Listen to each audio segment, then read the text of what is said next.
Welcome back, brothers and sisters. I am Braden. This is Langley Outdoors Academy, and thank you for stopping by.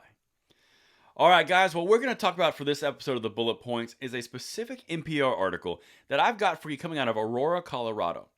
Now, the reason that this is important is twofold. One, Colorado is the front bastion of gun control. They are trying to turn a red state blue by taking control of the cities and therefore forcing gun control in the rest of the state. Something that we've documented a lot on this channel. Now, the other thing here is the interviewer is interviewing an African-American single mother. She's decided to pick up a firearm for her own safety and that of her family, and the NPR interviewer, the host, cannot figure this out, and that is what I'm going to walk you through his questions. Everything's going to be linked in the description box below, and I cannot wait to share this with you because this woman has her answers buttoned up, and I am proud to count her among the brothers and sisters of the Second Amendment. All right, so I'm going to do a quick word from our sponsor, XS Sights, and then we're going to hit on the other side. Like I said, everything linked, and I want to hear from you guys. Now, XS Sights is known for making the fastest sights in any light. For more than 25 years, the XS team has created some of the most innovative sights on the market today for pistols, rifles, and shotguns. Whether used for personal defense or hunting, these sights are absolutely designed and built to be the best for the specific purpose.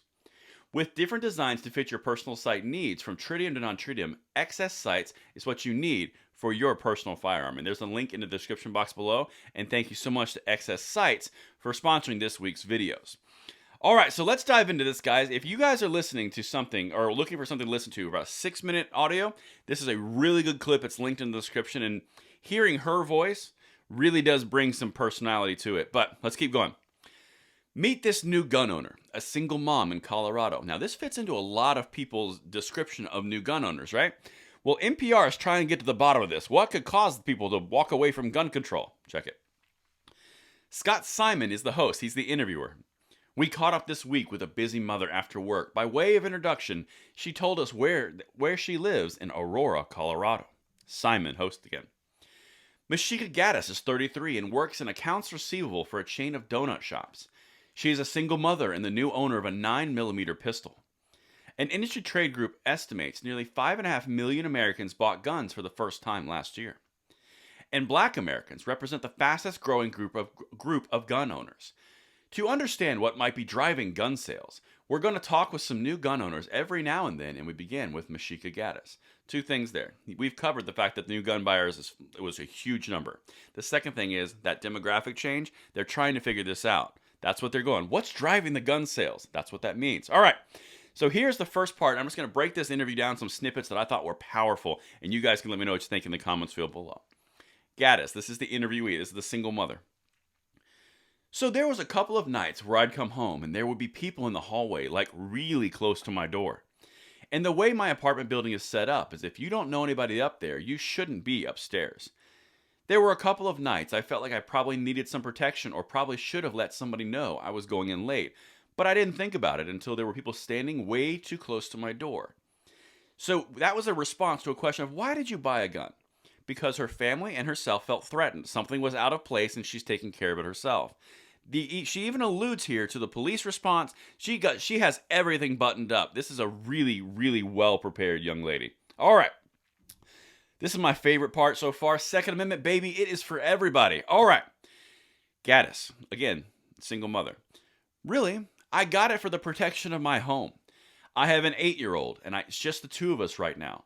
I'm actually pregnant with my second child, and I think for me, I'd want to be able to protect them if need be. I don't have a record. I have no criminal history or anything.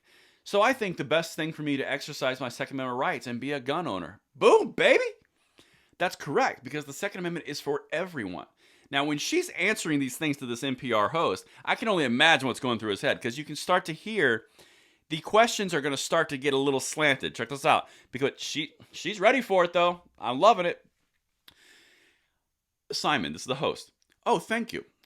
I realize we're conversing right in front of your son, but do you worry about an accident happening with that gun in your home? Now, keep in mind, one of the main talking points against gun ownership from the left right now is, well, you're more likely to be hurt by your own firearm by accidents than anything else, so why would you put that in your home? Why would you introduce danger? That's one of the talking points. Here's her response. Yeah, especially with small kids. I actually knew a lady. She was getting ready for work and didn't turn her safety on. The gun misfired and actually killed her son. Now she goes to her own experience. Knowing that information, When it's at home, it's locked away. My son knows and is aware of it, but he also knows the dangers and how safe we have to be. The clip and the gun are never in the same place at the same time, but they are accessible to me if I need to get them. So she knows the dangers, and she's taking the responsibility and the ownership, and the responsibility of that ownership incredibly important. She's communicated to her child that this is not something that you touch, it's something that's dangerous, but it protects us because it's something, a tool you can control. She has separated out the mag and the firearm, different locations, most likely up high where a kid can't get it. And she's ready to use it if she needs to, it's easily accessible. She has taken the proper precautions, and she's becoming a responsible gun owner. Now, this flies in the face of everyone saying on the left, well, if you buy a gun, you're just introducing danger across the board. Wait till we start to go further. Check this out. Now, this is a setup question, and it fails hard. Simon, so you decided to buy a gun. How easy was it for you? Easy access to firearm question. Gaddis, that day that I got it, we went to a gun show that was out here in Colorado. They asked me for my ID, and I had to fill out maybe 4 or 5 forms. Then I waited a few hours before they came back and said it was approved. Wait, you went to a gun show? I thought that was the gun show loophole. I thought it was the Wild Wild West. You didn't have any background checks in gun shows. She just walked you through why there are background checks and everything else. So that's one setup fail. This next question, this is important. Why not just call the police, said the host. Honestly, I've had incidents where I've called them and I don't feel like they got there in enough time. Or, like even with a call the emergency responders, it's like, well, what's your name? Where are you? What's your phone number? The host goes, yeah. She said, what's the emergency? It's a long process, so by the time the police get to you, if you get all that information out to them, it'll be too late. She's understanding that if you wait 15 minutes for a police officer to respond, the problem is already over, so she's handling it herself. The question there is quite simple. Why not just wait for the police? Because they take too long and I need to handle it myself. It's a problem. Boom, baby. America AF right there. All right. And this last one. Oh, this last one. Here comes the arrogance and superiority. Host. There are people who will hear our conversation, who will be very moved by what you have to say, but still wish you hadn't chosen to get a gun and doubt that you've done the right thing. I wonder if you have an answer for that. Oh, I've got an answer for that. Gaddis. Everyone's decision of their life and based on what they've gone through, personal experiences. I've been through enough hurt and chaos to feel like this is the best decision for myself and my family. Would you rather be the victim of something or the person that came to the defense, you know? So this was the best decision that I could have made. Boom.